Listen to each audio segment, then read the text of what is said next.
Dear friends in Christ, greetings to all of you in the name of our Lord Jesus Christ. How are you all? Hope you are all very well with the blessing of our Lord Jesus. தேவனுடைய அருமையான தேவனுடைய ஜனங்களே, இயேசு கிறிஸ்துவின் இயேசு நாமத்தினால் உங்களை வாழ்த்துகிறேன். எப்படி இருக்கீங்க? சௌக்கியமா இருக்கீங்களா? நீங்கள் நல்லா இருக்கணும். வாழ்க்கை என்பது கடல் போன்றது. கடலில் உள்ள அலைகள் கஷ்டங்களை போன்றது. எப்படி இந்த அலைகள் வந்து வந்து போகின்றதோ அதே மாதிரி நம்முடைய வாழ்க்கையிலும் அலைகள் வந்து வந்து போகும். இந்த கஷ்டங்கள் வராமல் இருக்க வேத வசனத்தை நாம் தினமும் தியானிக்க வேண்டும். வேத வசனத்தின் மீது நாம் தாகமாக இருக்க வேண்டும்.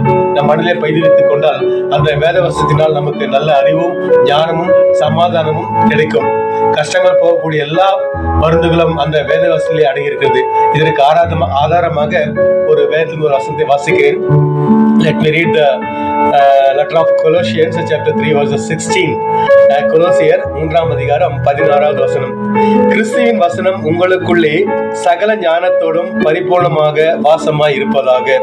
Let the message about Christ in all its richness fill your lives. வேத வசனம் உங்களுக்கு சமாதானம் தரும். வேத வசனம் உங்களுக்கு கஷ்டத்தை போக்கும். நீங்கள் தீராத நோயினால் இருந்தால் வேதவசனால் நீங்கள் சீக்கிரமாக குணமடைவீர்கள்.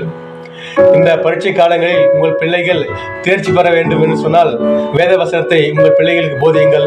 நிச்சயமாக உங்கள் பிள்ளைகள் தேர்ச்சியில் வெற்றி பெறுவார்கள். அதற்கு நான் கேரண்டி. திருமணம் ஆனவுடன் பிள்ளைகள் பெற்றோர்களை விட்டு பிரிந்து விட்டீர்களா? பெற்றோர்களை கவலைப்படாதீர்கள். இயேசு உங்களை கைவிட மாட்டார். எல்லாவற்றுக்கும் மேலாக தேவன் நம்மோடு இருப்பதனால் நமக்கு எல்லா விதத்திலும் சந்தோஷமும் சமாதானம் கிடைக்க நாம் தினமும் எப்பொழுதும் வேத வசனத்தின் மீது தாகமாய் இருக்க வேண்டும். ஜெப சிந்தியோடு இருக்க வேண்டும்.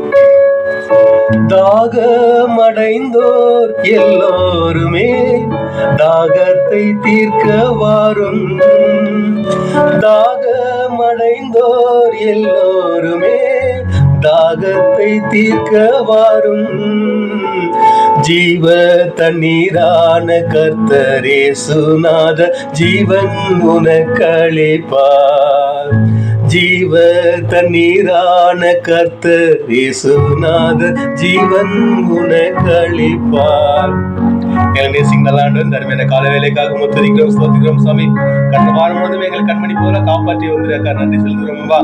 எங்கள் சிந்தைகளை அறிந்து எங்கள் தேவைகளை அறிந்து நீர் எல்லாவற்றையும் கொடுத்துக்கிறேன். நீர் செய்த நன்மைகளுக்காக உங்களை ஸ்தோத்திக்கிறோம், துதிக்கிறோம். அப்படி தொடர்ந்து உமது கிருபையாலும் இருக்கத்தாலே எங்கள் கைவிடாதபடி எங்கள் தேவைகளை சந்தித்து எங்களை வழித்தல் வேண்டும் என்று எங்கள் கர்த்தரும் மீட்பரும் ஆகிய ஆண்டவர் இயேசு கிறிஸ்து மூலம் ஜெபிக்கிற நல்ல பிதாவே. ஆமென், ஆமென். Thank you friends. See you in the next week. Till then it is Arun from Bangalore. May God bless you. Bye bye.